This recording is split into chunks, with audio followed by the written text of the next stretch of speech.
What's up, Bills Mafia? I got 5 takeaways from the Bills' 31-10 win over the Seahawks. But before we get to that, let's get to that intro. That means that we punched our ticket to go try to win the Super Bowl, and that's it.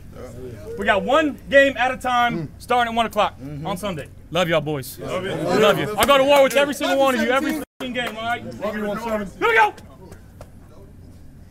1, 2, 3, 1, 2, 3. Win.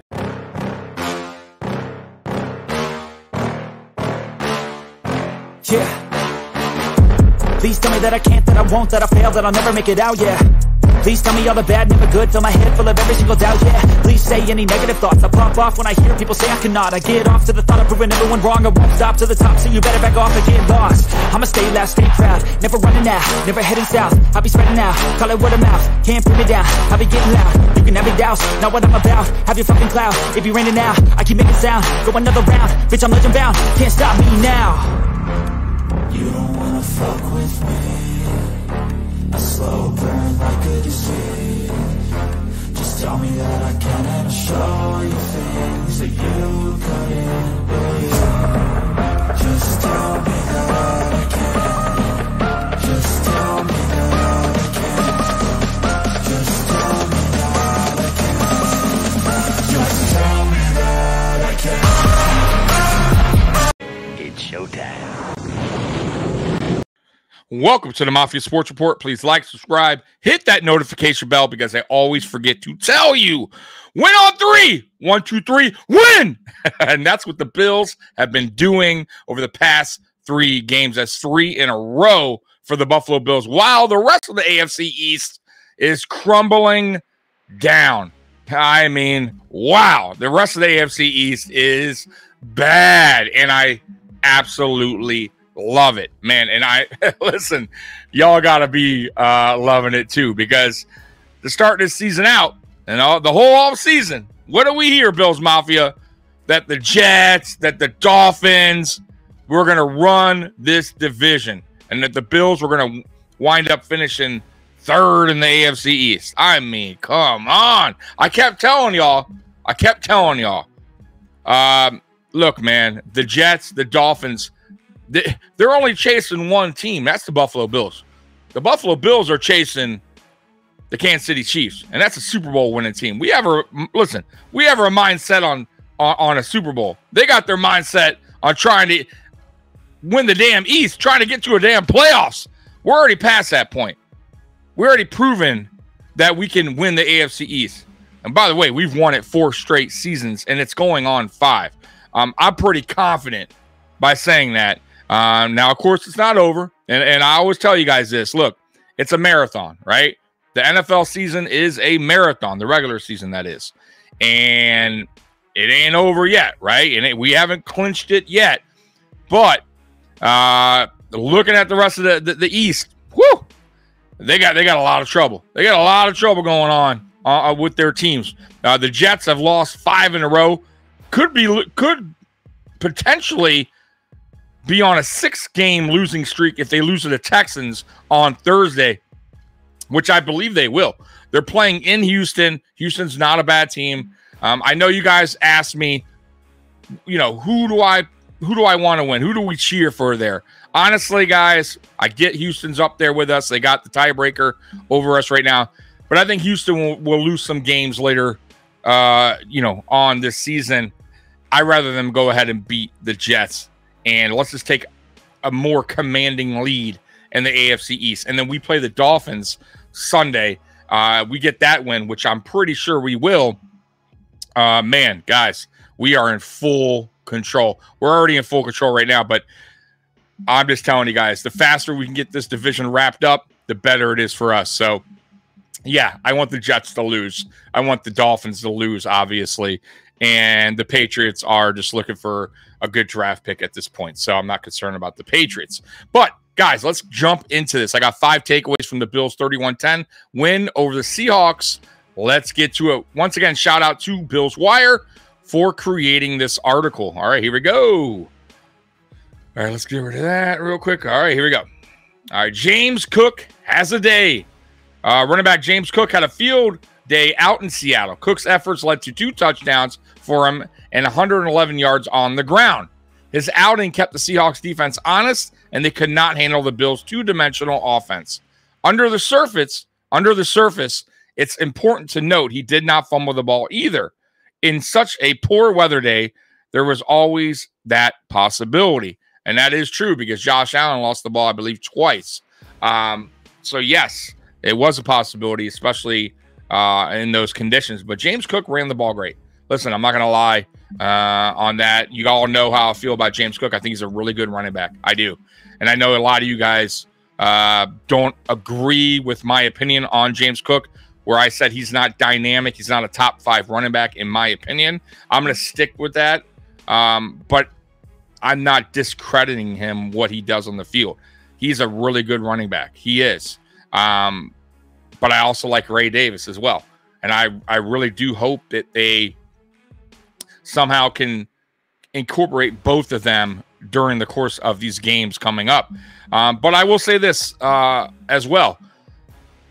Listen, I'm also not opposed to go with the hot hand, right? If James Cook was running the way he was, right, in Seattle and moving forward, let's say we go against the Dolphins and James Cook is cooking again, I'm cool with leaving James Cook in there for the majority of the snaps. I have no problem with that. Feed the hot hand. But if a game is going where going by where James Cook is really not producing or having a tough time getting between the tackles, then you put Ray Davis in there. Of course you do. But I want to see it a little bit more balanced if they can moving forward. But once again, I don't mind if you feed the hot hand. And that goes the same for Ray Davis. If Ray Davis comes into a game and Ray Davis is the one that is running the ball well, then you feed Ray Davis a little bit more. So I get that. But yeah, James Cook had a really good day. He's a good running back. And yeah, I mean, what more can I say? All right, let's move on from that. Receiver trickle down continues. The Amari Cooper trade paid dividends for the Bills in Seattle, but not from Cooper himself. With an opposing defense having to account for Cooper, it allows others to shine. This time, the trickle down effect from the trade reached both Keon Coleman and Khalil Shakir. Shakir led the Bills with 107 yards and 9 catches. Coleman had 70 yards on 5 targets, on 5 grabs, and added a one-handed touchdown, which was a beautiful, beautiful touchdown. If you guys, I'm sure you've seen it, but go back and watch a couple more times because it's that impressive to watch. But look, man, Khalil Shakir is that dude, man. He is that dude. I think if he didn't get hurt earlier in the season, his numbers would be a little bit better. Obviously, he missed the one game, and then he came back with the Jets, and he was limited. It looks like he's almost getting back to 100% the way he is playing right now. But I would still say he's not at 100% because high ankle sprains usually linger on for a little bit. But man, if that's what we get out of let's say he was 75% last Sunday, then damn, right? Like Khalil Shakir is gonna. I'm telling y'all, man. I've been talking about Khalil Shakir since we drafted him, and I had high hopes for him, even as a late round pick. I just saw the potential in Khalil Shakir and what he did in college. So I'm glad. I'm really happy to see what he's producing on the field. And I think right now, man, that is Josh Allen's go-to guy. That is Josh Allen's Cole Beasley 2.0. And the only difference between him and Cole Beasley is the yards after catch. Khalil Shakir yards after catch is unbelievable, right? Cole Beasley, that dude could get open. That dude was the security blanket Josh Allen needed, but yards after catch weren't there. He normally just went to the ground. That's different. Shakir's different, right? Khalil Shakir continues to show why he's that dude, right? Yards after catch. And I have no idea why it went off screen there. I apologize. It's this quirky service we're using. By the way, we are switching services because of what is going on here. And I do apologize for those who have been having to deal with our tech issues. But that is all changing this week. And that's why I told you guys, man, sometimes you know, not even sometimes, we have to pay, or I have to pay for these upgrades. And that's why we need all the support we can get from you guys by subscribing, liking, notifications, super chats, membership. By the way, if you want to join Mafia Sportsport membership, it's $5 a month, and that goes towards just donating the channel. I also put out videos just for members weekly, which, by the way, to my members out there, I put out a video last week, a members only video, which I do every week. 0 views. No, not one member watched the report card I did last week on the Bills win. What happened? What is going on with my members? I'm trying to show you the same love you're showing me, and y'all just didn't watch the members only video. That's all right. That's all right. I'm still going to be putting them out for y'all. Anyways, let's get back to this. All right. Offensive line was important. That it was. What really allowed the offense to roll was the play in the trenches. The Bills' offensive line had a very strong performance, perhaps their best on the entire season. Quarterback Josh Allen was only sacked one time for a loss of 2 yards. That was the only time he was hit in the entire game. Meanwhile, the ground game speaks for itself. Buffalo averaged 4.8 yards per carry as a team, and Cook was at 6.5 himself.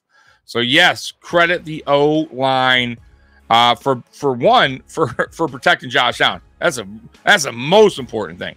And 2, run blocking. And we used to be really poor at run blocking. It's gotten so much better over the last 2 seasons. So you got to credit Brandon Beane, 1, for finally addressing the O-line, getting younger at the O-line, drafting Osiris Torrance, sticking with Spencer Brown, even though most of Bills Mafia, not me, wanted Spencer Brown out of here. And I told y'all about Spencer Brown. Pump the brakes. Give this kid a break. I'm telling y'all, he's going to be good.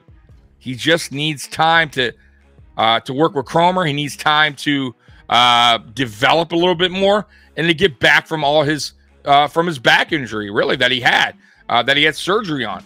And y'all saw it last year. The first offseason, he got to work with Cromer. He was healthy. Boom, there you go. And he earned himself a contract, and he's playing that way again this year. He is earning his contract, and I love players that earn their contract. Absolutely love it, right?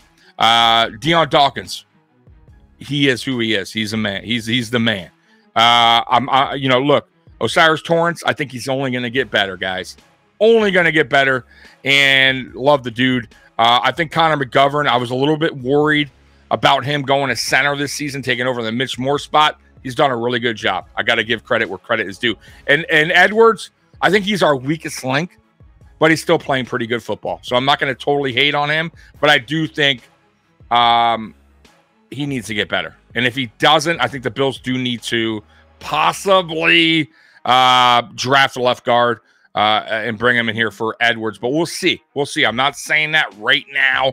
I'm just saying it's a possibility because he is our weakest link right now. I just hate to do I just hate shuffling offensive linemen around. And I feel bad for Deion Dawkins because Deion Dawkins hasn't had a left guard next to him for more than 1 year since he's been here. And you can't have that, right? It's good to have the same offensive line group for multiple seasons in a row, right? So let's hope Edwards picks it up and we don't need to address that spot. All right, next up. But I will say real quick, the Baltimore game, they got punked out, right? The Jets game, they were a little bit better. They still weren't, playing good. And then they've really picked it up since the Tennessee game. And then obviously played really, really good in Seattle. I want to see more of that. I want to see more of that dog in that offensive line. We know we get it from Spencer Brown, right? That dude, he ain't taking no shit, right? He plays with a chip on his shoulder. Deion Dawkins, same thing, right? He like that dude. He plays aggressive. That guy plays with a chip on his shoulder as well. It seems like. I want to see more of that from like Osiris Torrance, who I know he has in him. He has it in him. He's just a soft-spoken kind of guy, big guy, but I know that dude has it in him, right? Yeah, I want to see more mean out of Osiris Torrance. And same with David Edwards and Connor McGovern. So Let's get that Richie, right? Bring that Richie out of you guys. Y'all know who I'm talking about, Richie Incognito, right? Come on. Like, I love that. And I don't even mind a few penalties here and there for being a little bit too aggressive, right? Talking a little bit too much shit. Just don't get overboard with it. But I like it. I want my offensive line to be mean and nasty. That's what I want, man. Don't take no shit, because that's a brutal position. And you're going against defensive linemen that don't take no shit either. So dish it out, man. Dish it out. All right, here we go. Next up. Took advantage of mistakes. That we did. Some were self-produced by the Seahawks, but the Bills defense managed to make positive plays throughout this one. Early on, goal line stands gave Buffalo a big edge early, which helped them pull away on the scoreboard. The defensive line popped in with big contributions to make that happen. Pass rusher Gregory Rousseau was convincing again, knocking away 2 passes and notching 2 tackles for loss. Defensive tackle Austin Johnson had the head turner, his first career interception for the lineman. Yeah, man. Austin Johnson, right place, right time.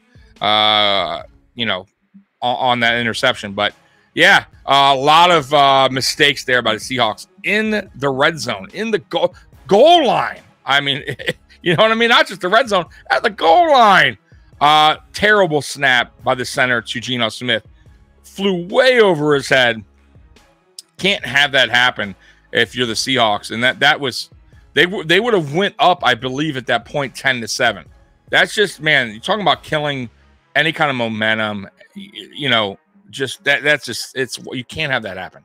And then they had the 4th down where Geno got stepped on by a center, and that might have been a little bit on Geno too. That one was on Geno, I think, more than the center, and they left points off the board there. So you can't have that if you're Seattle. But hey, not our problem. And things also seem to go our way, right? Josh Allen had the fumble when he was running it. The ball just popped out of his hand. The ball was wet, but no excuse. Can't do that. Can't drop that ball, Josh. Luckily, Ty Johnson was there. Once again, right place, right time, jumped on it, and we actually picked up the first down. So, yeah, things kind of bounced our way, if you could say, in that game on some of the turnovers. But it is what it is, right? The Bills got the job done. Seattle did not. And that's ultimately what helped the Bills as well, which was the turnovers. All right, next up, biggest win of the year. All right, I don't know about the biggest win of the year. Do you guys think it was the biggest win of the year? I don't think so. And I'll jump into that in a second. The Bills have had some solid wins so far in 2024. On the road against the Dolphins was nice, but nothing really compares to this one just yet. Buffalo went across the country and handled a team that really needed a win and who were playing some good football themselves. That's impressive. And that is the end of that article, by the way.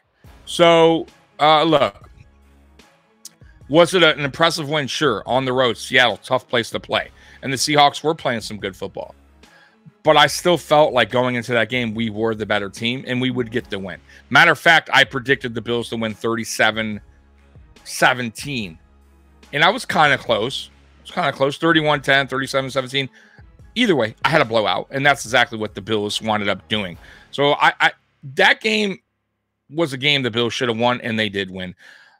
I'll tell you what, the most important game I think that the Bills won this year, in my opinion, was the Jets game. And that's true, guys, because listen, that game there, you lose that game, you fall to 3-3.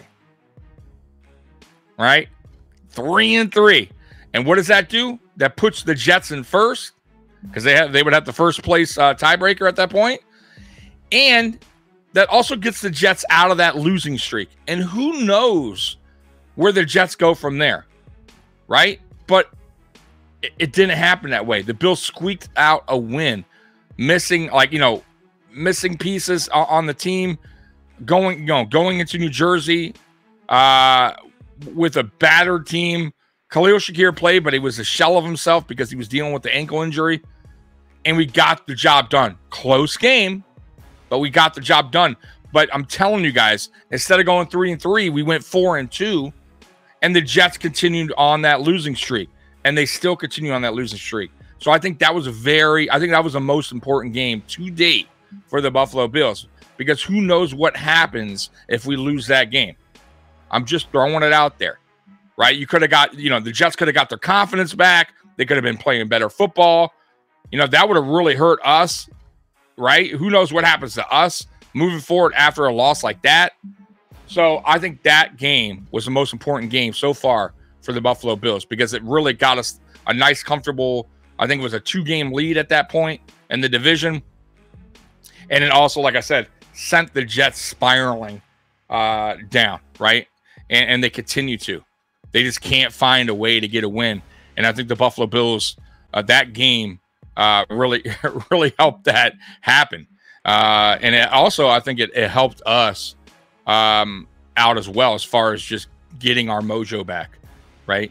And we went ahead and yeah, they went out and they got Adams. We went out and got Cooper, and still look at the results. They're 0-2 since getting Adams. We're 2-0 now with Cooper, right? So we won 2 with Cooper. They've 0-2 with Adams. So far, the trade for Cooper is amazing, right? Because we didn't have to give up a lot. We're not paying a lot, and we're still winning. And the Jets are losing. So I absolutely love it. Now, this weekend, we play the Dolphins, right? Sunday. And I feel like this is another game where we will dominate. And I will get into that game. I will get more into that game on Friday Night Lights at 9 o'clock. You don't want to miss that. I am doing another video today. I'll be dropping another video, stock up, stock down, for the Bills Seahawks game. So you don't want to miss that either. And once again, if you want to become a member of the Mafia Sports Report, it's $5 a month. It really helps the channel grow. It helps us get better by, improving our lighting, improving our webcams, improving our audio, and improving our streaming services that we're using. Because now I got to pay more to get a better one, because this one is terrible. This one that I'm using is like the Jets. It's falling apart. Oh, good Lord. Anyways, guys, Bills Mafia, you guys rule. I appreciate you guys watching. Look out for the stock up, stock down. And as always, go Bills. I'm out of here. Peace. And look at it go. He could go all the way. Touchdown, touchdown, touchdown. The Bills make me wanna shout. Kick your heels up and shout. Throw your hands up and shout. Throw your head back and shout. Come on now, the Bills are making it happen now. Stand up now, come on and shout. Yeah, yeah, yeah, yeah. Hey, hey, hey, hey, hey, hey. Let's go, Buffalo.